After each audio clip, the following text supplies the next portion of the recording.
Hello.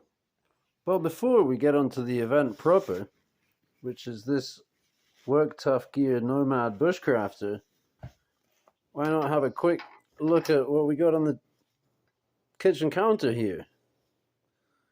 BPS Aurora. Pretty sweet knife.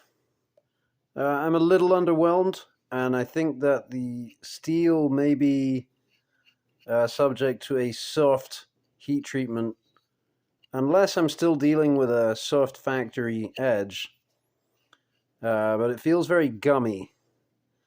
And but it's kind of 50-50 about the knife. I'm glad I got it.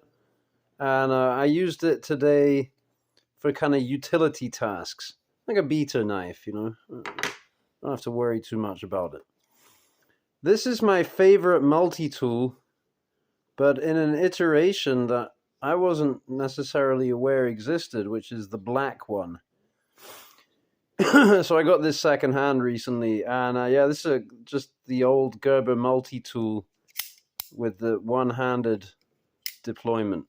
No spring, and it's got various locking tools in here. It's got whatever, your typical stuff. I think it has a serrated blade and a plain blade. Actually, I think maybe this is got some kind of Warncliffe or something going on. Okay, there's your serrated sheep's foot blade.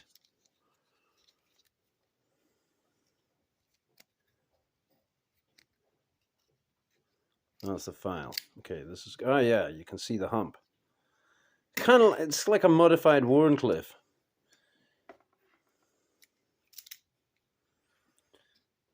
Kind of thing, It's got that little robustified point. Quite a low hollow grind. Kind of cool.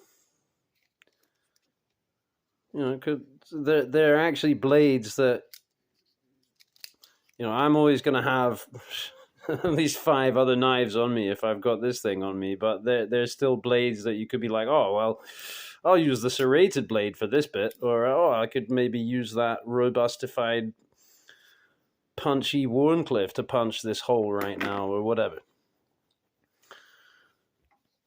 I think this is my favorite Opinel, the Opinel Oyster Shucker. It's just beautiful. I love the profile. And because the blade is just single thickness, actually it is slightly beveled looking at it. But I'm thinking that, this has got regrind potential because it's thicker than your usual Opinel. You could do something more like a Scandi grind on this, or like a Scandivex or something, or a Hamaguri grind. All kinds of things. You could do a triphasic grind.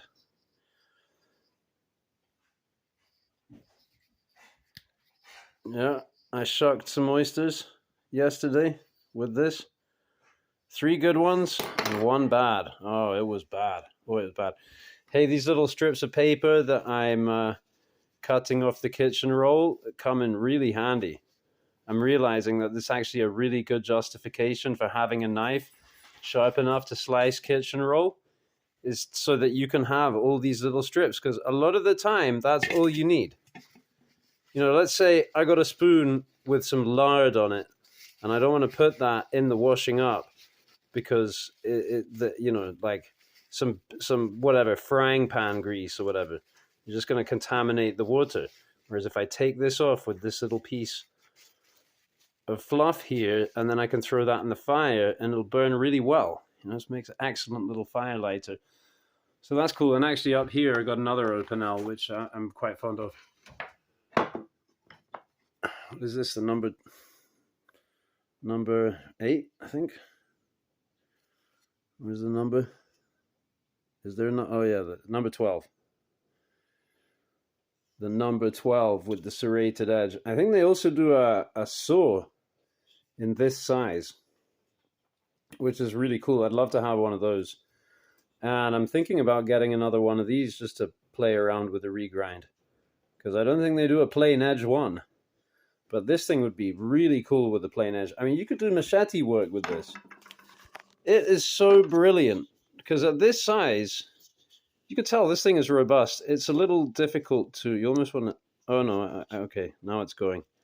I oiled it and now it's going. Because I was having to use my handkerchief to twist that. It was painful. But yeah, this gets a completely solid lockup, you know, with room for wear. Completely solid, no front to back, no side to side. Balance point, you know, very much weighted forwards. Okay. Could do some proper slashing with this thing. I don't have to take it out and test. Do some slash testing. With the serrated edge, actually. Against my nemesis, the bittersweet vine. That's how I can deal with this. I'll just destroy the serrations. Destroying bittersweet vine. Once they're wrecked and dull, then we can go plain edge. Or send it over to Mr. Vef for some Vef serrations like they put on the CRKT. Imagine that. Imagine this thing with Vef serrations. Really aggressive, patented Vef serrations like you know, they would be the size of this. So what is this? 1, 2, 3, 4, 5. So like 5, 10, 15, 20, 30 little hawk bills. All on one blade. That'd be rad, huh? Okay. Here's my mini Monday knife.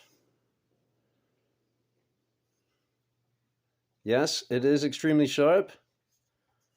And it's a cool little mini knife. I actually, somewhere I have a manicure knife, which is what gave me the idea for this. It is very similar. It's like an integral. The bolster is a bit wider. And the profile of the blade is more like a half moon kind of shape. But yeah, it's a manicure tool and tremendously effective. If, like me, you get hangnails on your fingers and toes. So, wow. 7.5 minutes in. Now we're going to come to what I actually wanted to talk about here, which is I got hold of this Work Tough Gear Nomad bushcrafter, Zeke Manacho design, and I've had it for a while. You know, I got it out of the box and I was like, well, okay, you know, this is kind of occupies a niche that is seemingly occupied by quite a lot of knives that I have. I don't really know why I got it, except I just kind of like the look of it. I wanted to try it, yeah. When I saw it, I was like, this looks really interesting. I'd like to test that. Oh, video. I'm going to have to make another video now. Sorry. Running out of memory. Catch me on the next one if you're interested in what I have to say about this knife. Bye.